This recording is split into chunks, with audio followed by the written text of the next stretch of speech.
guys, welcome to your show. This is a show where we take your prompts from patreon.com/thevalleyfolk. If you become a patron, then you can suggest things for us to talk about in this show. And there's lots of fun bits, and we have a really great time. So stick around, and let's get right into it, huh, guys? Is that an ambulance?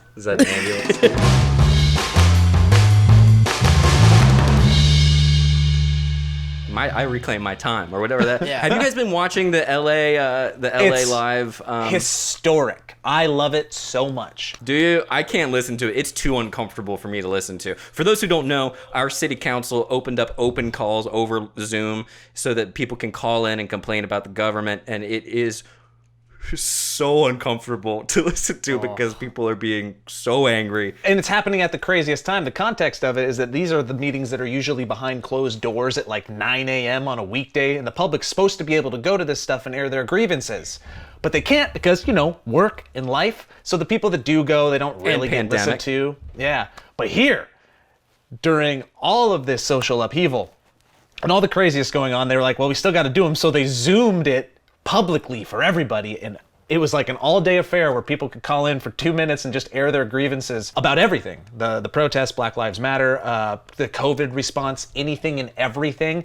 And it was in the midst of like a lot of the police stuff, and people were going off. I would like to direct the bulk of my comments to Chief Moore, and I'm about to scold you. I'm going to say that Chief Moore should be fired. Chief, you need to step down. You need to resign, or this commission needs to do its job and fire you. And the thing that you were talking about, Elliot, that is the funniest part of it, is that people are just spewing out their hate. And they're almost all well-read. I think you need to seriously consider resigning and allowing somebody who's better suited for this position to take over. You should all be ashamed of yourselves. I'm 16 years old, and I know more than all of you. Respectfully, I think you need to lose your job. Unfortunately, we have no other option but to request the defunding of your department. Thank you. I yield the time. It's that for like 6 hours. Yeah. And Everybody the council people are just like this the whole time. Yeah, they don't react. Well, they start sitting up. So it starts like this at the beginning of the day, and then it's like a time lapse. Yeah, and then there's like a Zoom green screen background of a city, and then they're just... Yeah, but they're like not even... And then a little boy walks down the stairs.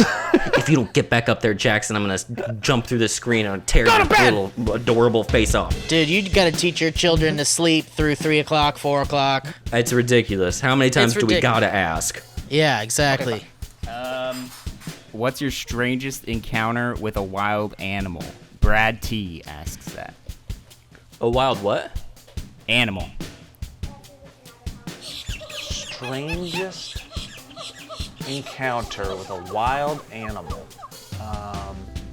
Wow, that's a really good question, because if there was a good answer, it would be really good. Yeah. This isn't really like that crazy of a situation, but I think I was in Big Sur or something like that. Or maybe it was Tahoe. I don't know, some fucking foresty place. And I had like Ritz crackers on me, and I was just like snacking on Ritz crackers, like just kind of walking through this little like foresty area in kind of a touristy part of like a Big Sur or Lake Tahoe. And there was a squirrel that was just like locking eyes with me from like quite a distance away, and it just kept getting closer and closer and closer. And then finally it got like almost like on my shoe, like that close. Like it was just right down, and I was as still as possible, so I wasn't like trying to be threatening or anything.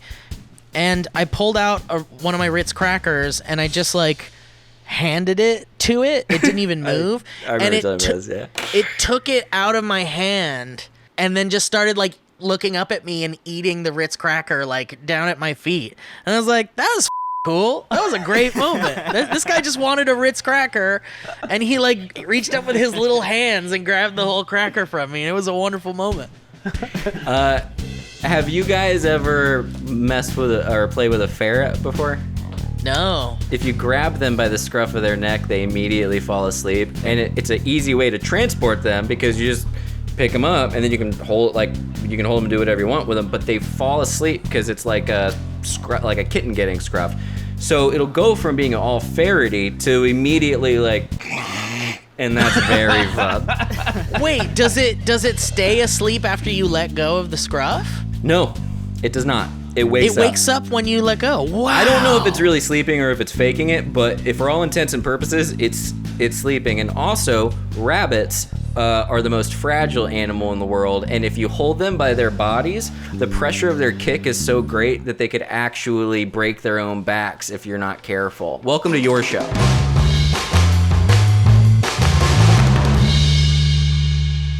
Did you guys know that pugs' eyes, you know how pugs have like big bulgy eyes? They're so like large that they can pop out of their sockets because the skull is like a tiny little skull and the eyes are so big they just easily pop out of their eye sockets, and it's not uncommon for a pug eyeball to just pop out.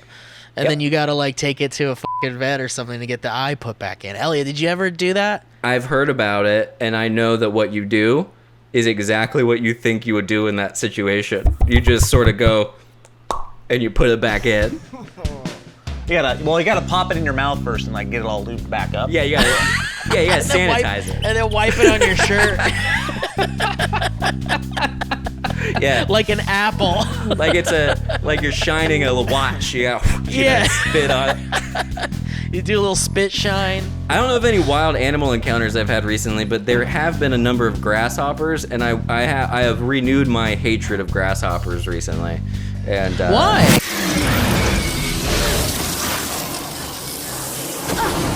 They're awful. I don't know what it is, but it's part of that. They're evil looking. They're too big. They jump too high. They fly. And they're too big. They're just too big. I told you guys about the time two owls making sweet love in the air slammed into our car window, right? Awesome.